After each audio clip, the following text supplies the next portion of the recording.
네, 여러분 안녕하십니까?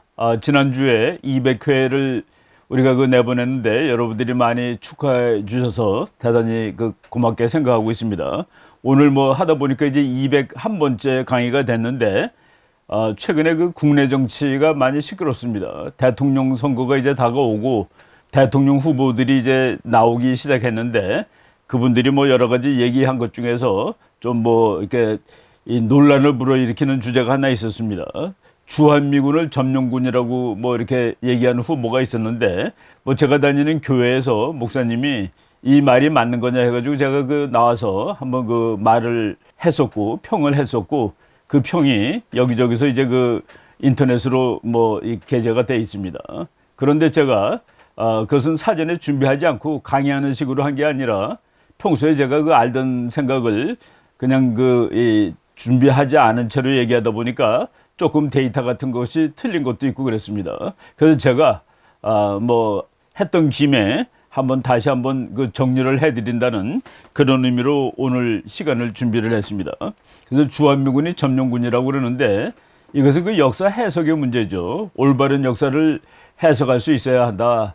그리고 대한민국을 이끌어가겠다는 지도자들은 이것에 대해서 정확한 지식을 가지고 있어야 된다. 그리고 일반 국민들도 여기에 대해서 정확히 알고 있는 것이 중요하다라는 그런 의미에서 오늘 이 제목을 주한미군은 점령군이 아니다. 주한미군은 현재의 스테이터스가 어떤 것인지 말씀을 드리겠습니다. 주한미군을 점령군이라고 떼쓰는 나라가 있죠. 북한이 그렇습니다. 북한. 근데 지금 현재 2021년 현재 지금 대한민국에 와 있는 주한미군은 사실은 북한이 불러들인 미군입니다. 자기네들이 불러들여 놓고 점령군이라고 이제 떼를 쓰면 안 되죠. 그런데 북한의 주장을 동조하는 사람들, 그런 사람들을 우리는 종북주의자라고 얘기를 하고 북한의 사상을 따라가는 사람들을 우리가 주사파, 주체사상파라고 얘기를 합니다. 엄밀한 의미에서 주체사상이라는 것은 공산주의도 아닌 것 같아요. 뭐 봉건적, 전제적, 뭐 독재정치 체제, 어떤 공산주의가 아니라 막스가 말한 그런 뭐 모든 국민이 평등하게 사는 그런 체제를 뭐 추구하는 사람들이 아니라 참 사이비 그런 사상을 추구하는 사람들인데 북한의 주체 사상입니다. 우리나라에서 북한의 주체 사상을 따르는 사람들이 아직도 상당히 있다는 사실은 참 그거는 시대착오적이고 모순적인 상황이라고 생각이 됩니다. 우리가 국제 문제를 분석할 때 크게 분석하는 방법이 있고 이 눈에 보이는 것을 분석하는 방법이 있는데 언더라인 코즈라고 얘기를 하죠. 밑에 깔려 있는 코즈입니다. 우리나라가 왜 분단됐을까? 언더라인 코즈를 따져보면은 뭐 고종까지 올라가고 철종으로도 올라갈 수 있고 심지어는 임진왜란까지도 올라갈 수 있습니다. 수많은 이 잠재적인 요인이 있죠. 그런데 언더라인 코즈와 달리 프레시피턴트 코즈라고 이제 학자들이 얘기하는데 이거는 바로 눈에 보이는 원인들입니다. 우리가 인화 물질이 많이 있다. 그걸 언더라인 코즈라고 그래요. 거기에 성냥불을 거서 던졌다. 성냥불을 거서 던진 것이 프레시피턴트 코즈입니다. 그래서 이제 우리나라에 미군이 오게 됐고 우리나라가 분단이 되었고 여기에 대해서 참 다 알 것 같은데도 뭐 여러 가지 학설도 많고 반대되는 견해도 많습니다. 오늘 제가 한반도 분단과 주한미군 주둔의 프레시피턴트 코즈를 중심으로 한번 말씀을 드려보겠습니다. 2차 대전이 끝날 무렵에 외교사를 봐야 됩니다. 거기 보면 뭐 카이로 회담도 있고 또 테헤란 회담도 있고 얄타 회담도 있고 포츠담 회담도 있고 이런 것들이 다 많이 있는데 우리가 이제 그런 것들을 다 공부하는 것이 바로 언더라인 코즈라고 얘기할 수 있습니다. 그렇지만은 프레시피탄트 코즈는 한반도가 분단된 거는 바로 일본이 항복하기 한 4, 5일 전에 일어난 일들, 정말 얼떨결에 일어난 일들입니다. 그 얼떨결에 일어난 일들 때문에 참 한 나라의 운명이 이렇게 바뀌었는데 그 문제를 우리나라의 운명이 이렇게 바뀌게 된 그 며칠간의 이야기를 오늘 말씀을 드리는 겁니다. 이걸 하기 위해서 우리가 몇 가지 전제를 깔고 알아야 되는데 2차 세계대전을 전쟁을 치렀을 때 이쪽 편하고 저쪽 편이 있는데 소위 말해서 우리가 우리 편이라고 말할 수 있는 나라에 영국, 프랑스, 소련, 미국, 중국 5나라가 들어갑니다. 소련하고 미국이 한 편이었다. 그리고 소련은 우리 편이었다. 왜? 우리를 못 살게 구는 일본하고 적이니까. 그래서 그 소련하고 미국하고가 한 편이었다라는 사실을 아는 것이 중요합니다. 또 하나 다른 전제는 그때 1945년 8월 15일 일본이 항복하기 며칠 전에 대한민국이라는 나라는 지구상에 없었다. 그러니까 이제 8월 15일 날 소련군이 한반도에 들어오고 9월 8일 날 미군이 인천항을 통해서 한반도에 들어왔는데 그것을 점령군이라고 얘기를 하는데 그 점령의 대상은 한국이 아니라 대일본 제국, 일본의 식민지인 조선이었다라는 사실을 이해하는 것이 좋습니다. 그리고 그때 왔던 소련군하고 미군을 뭐 점령군이라고 얘기를 하는데 점령군이라기보다도 그들은 사실은 원래는 전투를 하러 온 부대였습니다. 한반도에 1945년 8월 15일 날 한반도, 그러니까 남한하고 북한에 있던 일본군의 숫자가 35만 명 정도 됩니다. 여러분 35만 명이면 얼마나 막강한 군사력입니까? 한국전쟁 할 때 한국 군대가 한 10만 명 됐었고 6.25 날, 그리고 북한 군대가 한 19만 명, 20만 명 채 못 됐습니다. 그러니까 남북한 군대 합친 것보다도 더 많은 군대가 1945년 8월 15일 날 현재 한반도에 있었다. 바로 그 군대를 처리하려고 왔던, 그래서 한국에 처음으로 왔던 군대가 미군인데 미군은 그 일본군을 점령하러 온 것은 맞습니다. 일본군하고 원래는 전쟁을 해야 되는데 일본이 항복한 다음에 왔으니까 뭐 전투는 없었죠. 무장 해제를 시키러 왔습니다. 여러분 35만 명 무장 해제시키는 것이 얼마나 복잡한 일인지 한번 잘 생각해 보세요. 그리고 우리가 한반도의 분단에 대해서 반드시 이 지도를 볼 줄 알아야 됩니다. 일본이 2차 대전 한참 벌이는 동안에 이거는 1942년 봄이라고 보시면 됩니다. 일본이 가장 넓었던 데가 1942년 6월 정도까지입니다. 6월. 1942년 6월 4일에서 7일, 그 3일 동안 미드웨이라는 곳에서 미군하고 전투를 했는데 미군이 그때 처음으로 일본한테 이겼습니다. 그 이전까지는 계속 지다가 그래서 이제 그 전세가 뒤집혔는데 바로 그 전날까지가 일본이 가장 힘이 셌던 시절이었다. 그래가지고 일본이 차지하고 있던 그 면적을 전부 다 빨간색으로 표시했는데 얼마나 넓습니까? 만주 전체, 그리고 중국의 상당 부분, 중국에서 제일 중요한 부분을 일본이 거의 다 점령하였다라고 보시면 됩니다.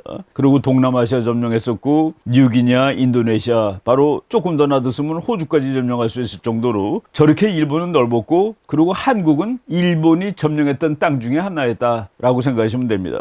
그리고 일본이 점령했던 땅을 일본과 전쟁하는 미국이 점령하러 왔다, 뺏으러 왔다. 그것이 2차 대전 끝나는 얘기죠. 일본이 제일 넓을 때 면적이 851만 평방제곱킬로미터입니다. 851만이면 얼마나 넓습니까? 한반도가 지금 대한민국이 10만입니다. 남북한 합쳐서 22만 1000입니다. 일본 혼자가 37만입니다. 그런데 일본 제국이 제일 클 때 넓이가 851만 평방킬로미터였다라는, 그러니까 일본은 미국하고 싸우지 않았으면은, 미국을 건드리지 않았으면은 아마 아시아에서 일본은 정말로 막강한 나라로 남아있을런지도 모를 일인데, 그건 뭐 우리가 그 역사의 가정이라는 것은 없으니까, 아무튼 일본은 그 대단한 그 제국이었다라는 말씀을 먼저 드리겠습니다. 뭐 세계 지도에서 보면은 일본이 아시아의 대부분을 차지하고 있고 호주가 참 위험한 그런 상황이라는 것을 그 지구본에 그려진 지도를 보면 알 수가 있습니다. 물론 이제 세계에서 제일 큰 나라는 영국이었죠. 대영제국 보니까 제가 이제 일본 제국 규모를 보면서 대영제국은 얼마나 넓은가를 봤더니 지구 전체의 4분의 1까지 갔더라고요. 24%. 그래서 3,550만 평방킬로미터까지 대영제국은 했었다라는 참 대단히 넓은 그런 제국이었습니다. 제가 오늘 말씀드리는 것도 수많은 학자들이 이제 연구를 다 했는데 제가 한반도 분단의 그 스토리를 제일 그 감명 깊게 읽었던 것은 지금 여러분들이 보시는 조순승 교수가 쓴 그 그 책입니다. 이분이 그 박사학위 논문도 이제 거기 관련된 것인데, 이분이 한국 분단사라는 책을 썼습니다. 한국 분단사. 미국에서 이제 캘리포니아 대학에서 출간된 책인데, 뭐 박사학위를 기초로 한 것이겠죠. 코리아 인 월드 폴리틱스. 그 1940년부터 1950년 사이에 세계 정치에 있어서 한국, 우리말로도 한국 분단사라고 표시가 돼 있는데, 이분은 이제 그 김대중 그 대통령의 정당에서 국회의원을 뭐 3번 역임하셨습니다. 13대, 14대, 15대 국회의원도 하신 분인데, 이분은 뭐 아주 유명한 국제정치학자고, 그 책에 제가 서문에서 그 이 전체의 그림을 알려줄 수 있는 그 글자 몇 개를 보겠습니다. 의심할 바 없이 전후의 극동의 정치를 특징지은 혼란의 주된 원인은 2차 대전 끝난 다음에 아시아가 개판이 됐는데, 그 개판이 된 주된 원인은 소련이 국제협정들의 준수를 거부한 때문이었다. 소련 때문이었다라고 쓰는 겁니다. 전쟁 끝나기 전에 약속들을 했는데 소련이 다 거부한 거예요. 근데 지금 우리나라에 보면은 미국이 잘못하고 소련은 잘한 나라라는 식으로 얘기를 하는데, 그렇지 않은 겁니다. 그리고 아시아에 일본을 격파시키는 데는 뭐 거의 99%는 미국이 한 것이죠. 그런데 1%의 기여를 했다면 했을 러시아, 소련이 아시아 정치를 참 엉망으로 만들어 놨다는 얘기입니다. 그 얘기가 이제 이 교수님의 책에 있습니다. 그리고 이분이 정말 그 한국과 미국 관계를 오래 공부하신 분인데, 이건 뭐 정말 그 맞는 말이기 때문에 제가 길게 인용을 해보겠습니다. 현대 세계에서 한국이 겪은 경험 중에서 특이하게 한국과 미국의 관계는 역사적으로 항상 우호적이었다. 미국은 그 지역에 영토적 혹은 정치적 이익을 갖고 있지 않았으며, 문호개방 정책과 최혜국 조항과 같은 정책도 한국을 보호하려고 했었다. 그래서 우리나라 역사를 오랫동안 다 관찰했을 때 그래도 우리나라한테 우호적으로 했던 강대국은 미국입니다. 미국은 우리나라를 다른 나라랑 그 좋은 조건 일 맺었을 때도 우리나라도 거기에 껴주려고 했고, 그리고 한국을 보호하려는 그런 정책을 주로 썼다. 그런데 그냥 어느 날 갑자기 미군은 점령군이야, 소련군은 해방군이고, 이런 얘기들이 지금 한국 사회에서 막 나오고 있죠. 다만 미국이 2차 대전 끝날 때 제대로 그 계획을 세우고 있지 않았다라는 사실은 우리가 이야기를 할 수 있습니다. 그렇다고 그것이 비난의 대상은 아닙니다. 미국 사람들은 자기 나름대로 계획을 세우는데 그 계획대로 상황이 진전되지 않았다는 그 사실이 이제 우리가 그 뭐 공부를 하면서 이해를 하는 것이죠. 한국은 없었던 나라입니다. 국제 정치에서 잊혀졌던 나라입니다. 우리가 이제 제가 나중에 그 기회가 되면은 뭐 카이로 회담이라든가 이런 것들을 다 자세하게 말씀드릴 그 계획이지만은, 그 회담에서 한국이라는 나라는 사실은 별로 중요한 대상이 아니었습니다. 얄트 회담을 하러 갈 때 미국의 루즈벨트 대통령이 그때는 이제 배 타고 다녔죠. 배 타고 한참 가는데 한국에 관한 그 리포트는 읽지도 않았답니다. 왜? 별로 중요하지 않으니까. 바로 이런 식으로 한국 문제가 이렇게 좀 우리한테 불리하게 결정이 됐는데, 여러분 그냥 사진 하나만 보겠습니다. 카이로 회담에 뭐 장개석하고 루즈벨트하고 처칠이 있죠. 이집트의 카이로에서 열렸던 회담입니다. 없어졌던 대한민국이라는 나라가, 그때 뭐 대한민국이 아니죠. 조선이 없어진 거죠. 그 조선이라는 나라가 국제 무대에서 다시 이름이 나온 것이 카이로 회담이 처음입니다. 몇십 년 만에. 그런데 그 회담에 영국이 큰 역할을 했죠. 한국에 관해서 영국은 한국의 독립을 결코 지지한 적이 없었다. 이때 그 한국의 독립을 지지한 사람은 장개석 한 사람이라고, 이거 나중에 제가 그 기회가 있으면 말씀을 드리겠습니다. 오늘은 뭐 카이로 회담이나 테헤란 회담, 뭐 얄타 회담을 말씀드리는 것은 아니고, 이제 전쟁이 끝날 무렵이 됐는데, 일본이 미국을 공격한 이후부터 이제 미국하고 일본이 전쟁을 하는 것이죠. 그런데 미국은 계속해서 이 전쟁에 소련을 끌어들여야 되겠다. 소련이 일본하고 같이 싸워주기를 아주 간곡하게 바랬습니다. 그렇게 바랬던 가장 중요한 이유는 일본에 대해서 힘을 과대평가한 겁니다. 그 중에서도 특히 일본의 관동군이라고 만주에 있는 일본의 군대입니다. 한참 많을 때는 100만 명 정도 됐습니다. 이 관동군이라는, 관의 동쪽이라는데 중국의 그 만주에 산해관이라고 있죠.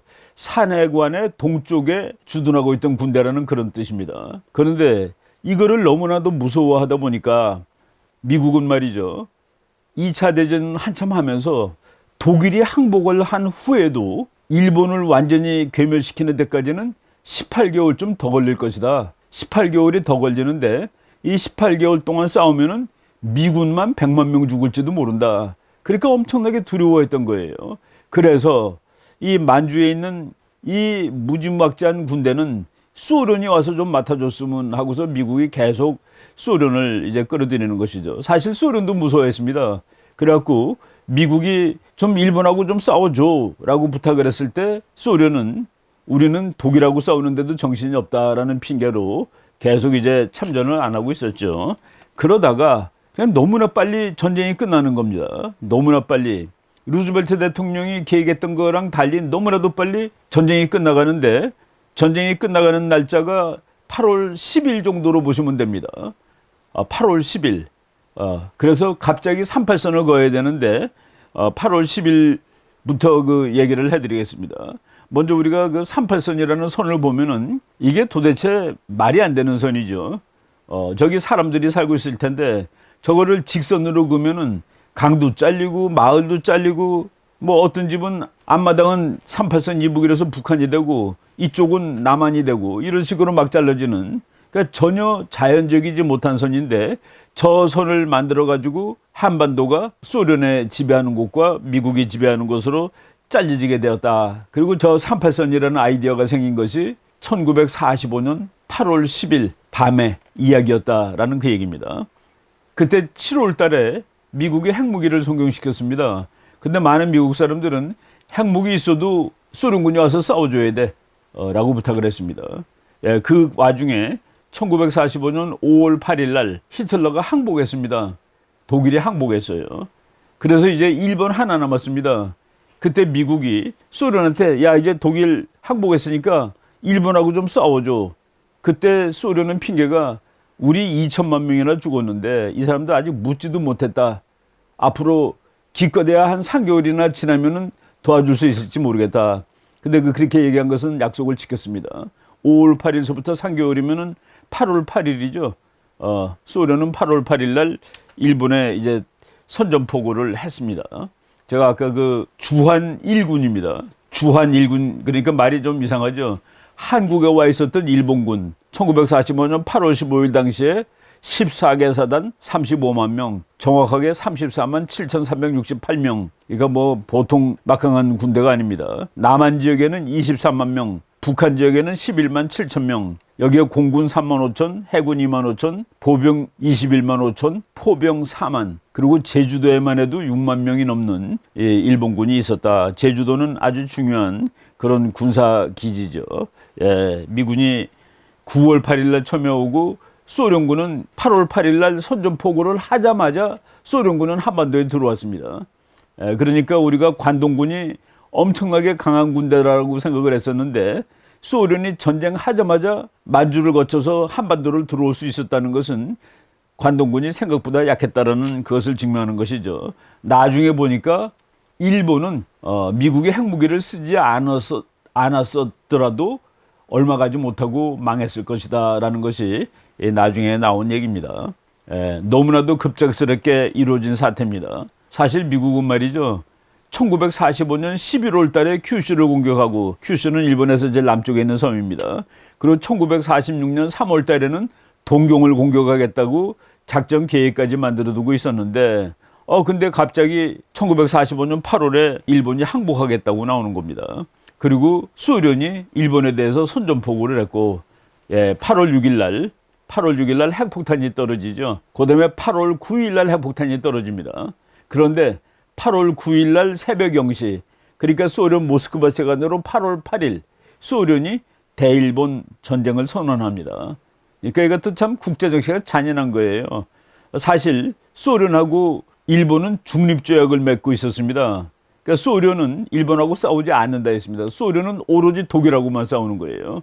그런데 중립조약을 맺고 있다 보니까 일본이 전쟁이 거의 끝날 무렵, 이제 미국은 잘 모르는데 일본이 막강한 줄 아는데 일본은 소련한테 야, 나 항복할 텐데 주선 좀 해줘라고 부탁을 합니다. 근데 소련은 그것을 동맹국이 미국한테 안 알려주는 거예요.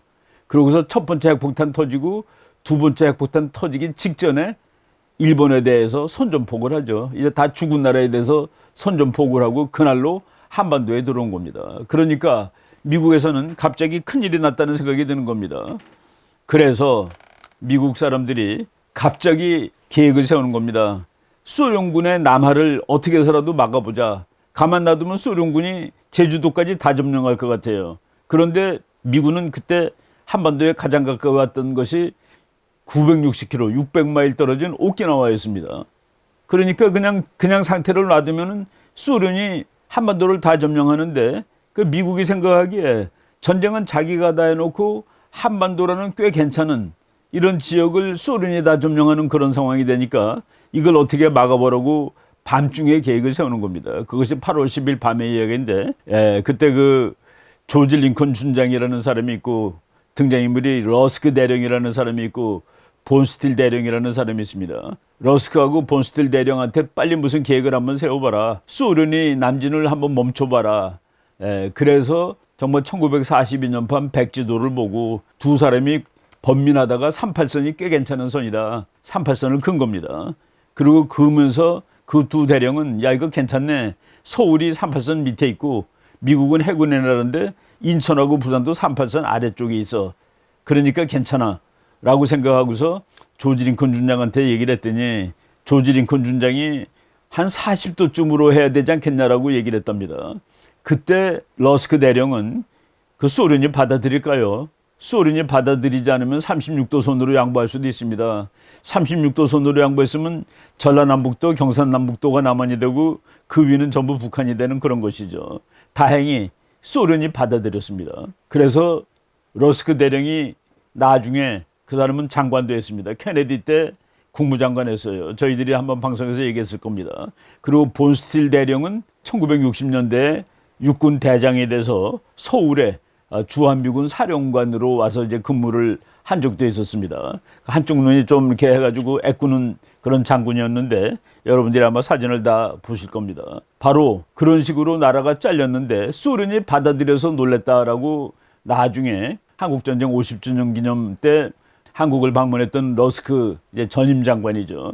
그분이 한 세미나에서 자기는 그때 소련이 받아들여서 놀랬다라고 얘기를 했었습니다. 그래가지고 소련군은 8월 24일까지 북한을 완벽히 다 점령을 했습니다. 전쟁 끝나고 9일 만에. 그럼 뭐 일설에 의하면은 소련군이 춘천까지 왔다가 지도를 보니까 춘천은 38선보다 남쪽에 있다고 그래갖고 다시 올라갔다는 그런 말까지 있을 정도로 미국이 38선까지 오라고 그랬는데 정말 소련이 그걸 지켰습니다. 소련이 그것을 지킨 이유를 아직도 100% 정확하지 못하지만은 소련은 일본을 점령할 때 일본의 일부를 점령하기 위해서 그래서 미국이 38선까지 오라는 것을 받아들였다라고 이제 지금 많은 학자들이 해석을 하고 있습니다. 그래서 9월 8일 날 이제 미군은 그때 천천히 오는 거예요. 근데 9월 8일 날까지 아까 말했듯이 한국에 일본군이 수십만 명이 있었던 겁니다.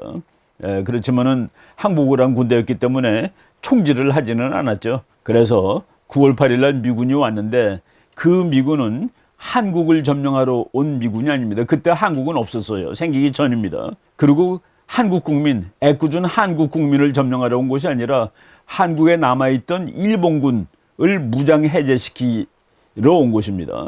그리고 소련군은 38선 이북에 있는 그 일본군을 무장 해제시킨다는 명목으로 들어온 거고, 그래서 소련은 단 일주일 전쟁하고 한반도의 반쪽을 차지할 수가 있었죠. 그러다가 1948년 8월 15일 대한민국이 건국이 됐습니다. 건국이 된 다음에 이제 미국은 또 가는 거예요. 그때 우리는 가면 안 된다고 막 그랬죠.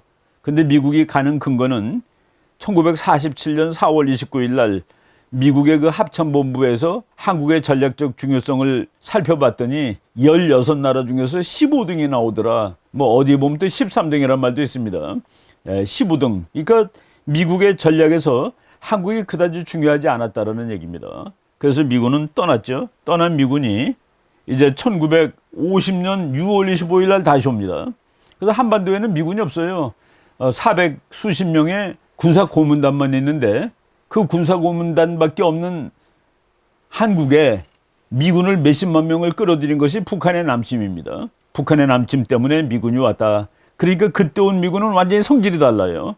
우리가 그 뭐 여러 번 소개를 했죠. 미국 사람들이 한국에 다시 전쟁이 나서 왔는데 그때 미국 정부가 그 미국 국민들한테 알지도 못하는 나라, 만나보지도 못한 사람들, 그 사람들을 정말 막아주자는, 지켜주자는 국가의 부름에 응한 미국의 그 젊은 남녀들에게 국가는 감사를 드립니다. 라는 그 말을 여러분 한번 읽어봤을 겁니다. 영어로도. 영어도 참 이 감동스러운 그런 얘기인데. 그래서 6.25 때 와 있던 미군은 한국을 디펜드, 막아주려고 온 미군입니다. 1945년에 왔던 미군은 일본군의 무장을 해제시키러 왔던 미군입니다. 그리고 그때 왔던 미군이 한국전쟁 때 왔던 미군이 지금까지 있는데 그 미군의 법적 성격을 말씀드리겠습니다. 한국전쟁이 1953년에 끝나죠. 끝난 다음에 이승만 대통령의 참 기가 막힌 그 외교술로 미국과 한미 방위조약을 맺습니다. 한미 방위조약을 맺어서 한미 방위조약을 맺은 것이 53년 10월 1일입니다. 그것이 뭐 완전히 비준되고 효력을 발휘한 것은 54년 11월 18일이지만은 그래서 미군이 한국에 주둔할 수 있는 법적 근거가 생깁니다.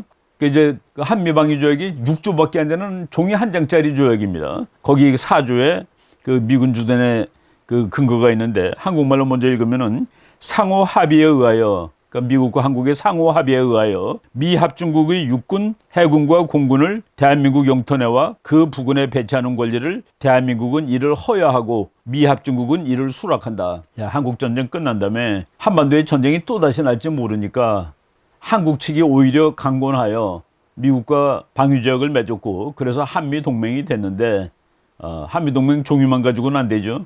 주한미군이 있는 것이 훨씬 좋으니까 한국이 부탁을 한 겁니다. 우리가 허락할 테니까 미국은 여기 있어 달라.